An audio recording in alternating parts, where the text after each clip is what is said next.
لا کر کے کہانیاں لا کر کے اپنی مجلس سجا دی اور لوگوں کو کہا نبی اکرم صلی اللہ علیہ وسلم بھی تو قصے سناتے ہیں، عاد کا قصہ ہے، نوح کا قصہ ہے، ابراہیم کا قصہ ہے، آؤ ہم تمہیں رستم کے قصے سناتے ہیں، اسفندیار کے قصے سناتے ہیں۔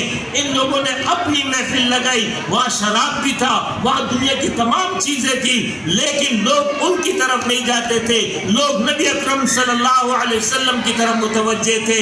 پھر مشرک پریشان ہو گئے کہ اب کیا کریں، لوگ تو ہماری بات کو سنتے ہی نہیں ہے، جہاں قرآن پڑھا جاتا ہے، جہاں قرآن بیان ہوتا ہے لوگ وہاں جا رہے ہیں۔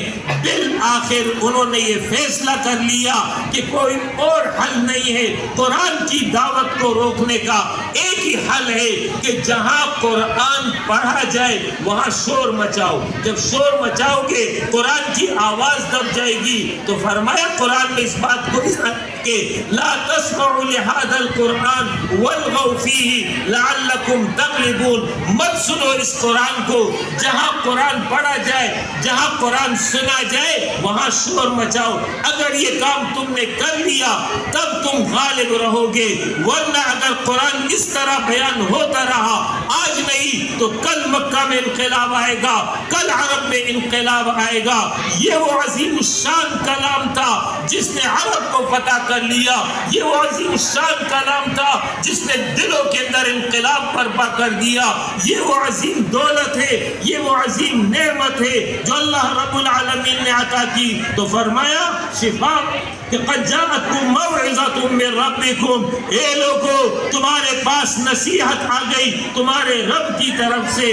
دوسری صفت قرآن کی بیان کی، وشفاء لما فی الصدور، یہ قرآن علاج ہے ان بیماریوں کا جو دلوں کو لگتی ہے۔ دلوں کو لگنے والی بیماری ایک جسمانی بیماری ہے، دل کا دورہ پڑ جائے، دل بیمار ہو جائے تو ڈاکٹر کے پاس چلے جاؤ گے، دوائی تمہیں دے دے گا، پرہیز تمہیں بتا دے گا، اس کے نتیجے میں تم صحت پالو گے۔ جس طرح جسمانی طور پر انسان کا دل بیمار ہوتا ہے، اسی طرح روحانی طور پر بھی انسان کا دل بیمار ہوتا ہے۔ روحانی بیماری یہ ہے کہ دل میں کفر آ جائے، دل میں شرک پیدا ہو جائے، دل میں نفاق پیدا ہو جائے، دل میں حسد پیدا ہو جائے، کینہ اور بغض پیدا ہو جائے، دل میں دنیا کی محبت پیدا ہو جائے، دل میں جو ہے شیطان کی عبودیت پیدا ہو جائے۔ یہ وہ امراض ہے جو دل کو لاحق ہو جاتے ہیں۔ ان کا علاج کیا ہے؟ ان کا علاج قرآن ہے، شفاء لما فی الصدور۔ اگر قرآن پڑھو گے کفر سے دور رہو گے، قرآن پڑھو گے نفاق سے دور رہو گے، قرآن پڑھو گے اخلاقی بیماریوں سے دور رہو گے۔ یہ دوسری صفت ہے قرآن کی۔ یہ قرآن دو چیزیں دیتا ہے، جس طرح ڈاکٹر دو چیزیں دے رہا ہے، ایک دوائی دے رہا ہے، ایک پرہیز بتا رہا ہے، قرآن بھی دو چیزیں دیتا ہے۔ ایک یہ ایمان اختیار کرو، اعمال صالحہ کی پابندی کرو، اور پرہیز یہ ہے کفر سے بچو، شرک سے بچو، نفاق سے بچو، نافرمانیوں سے بچو۔ تو جو اس قرآن کے سائے میں آ گیا، جس نے قرآن کے اس علاج کے مطابق اپنا علاج کر لیا، اس کا دل آباد ہو جائے گا۔ تیسری صفت قرآن کی بیان کی، وَہُدًى، یہ کتاب ہدایت ہے۔ چوتھی صفت بیان کی، وَرَحْمَةٌ، یہ قرآن رحمت ہے، لیکن ساتھ یہ فرما دیا للمؤمنین، ایمان والوں کے لیے ہدایت ہے، ایمان والوں کے لیے رحمت ہے۔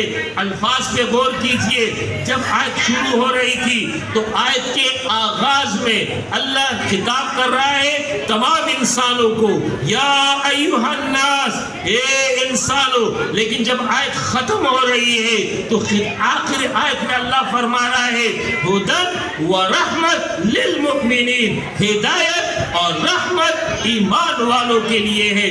ہدایت تمام لوگوں کے لیے نہیں ہے، رحمت تمام لوگوں کے لیے نہیں ہے۔ ہدایت سے مراد ہدایت خاص ہے، ایک ہدایت عام بھی ہے۔ ہدایت عام کا معنی یہ ہے راستہ دکھا دینا، اور ہدایت خاص یہ ہے منزل پر پہنچا دینا۔ مثال آپ کو دے دوں، آج میں آپ کے پاس مہمان ہوں. میں جب روانہ ہو رہا تھا گلبرگ سے تو میں آپ کی طرف آ رہا تھا. اس وقت مجاہد سے میری بات ہو رہی تھی. مجاہد نے مجھے جو ہے موبائل کے ذریعے راستہ بتا دیا. اس راستے پر چل کر کے میں ہوٹل کے قریب پہنچ گیا.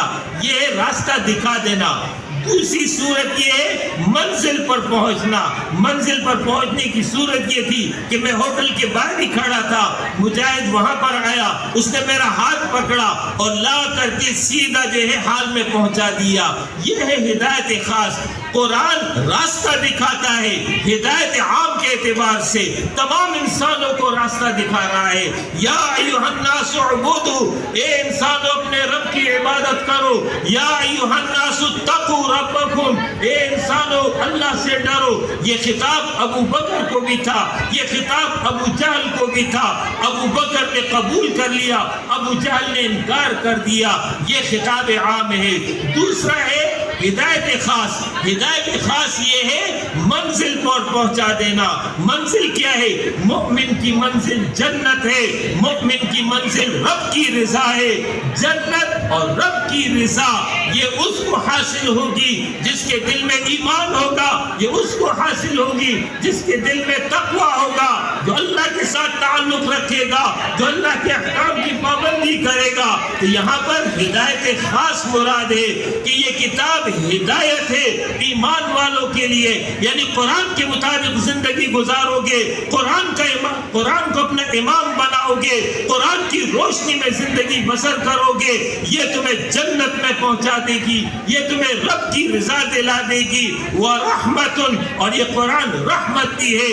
اس قرآن کے پر عمل کرو گے تمہاری زندگی میں سکون آئے گا, تمہاری زندگی میں خوشحالی آئے گی, تمہاری زندگی میں عزت آئے گی.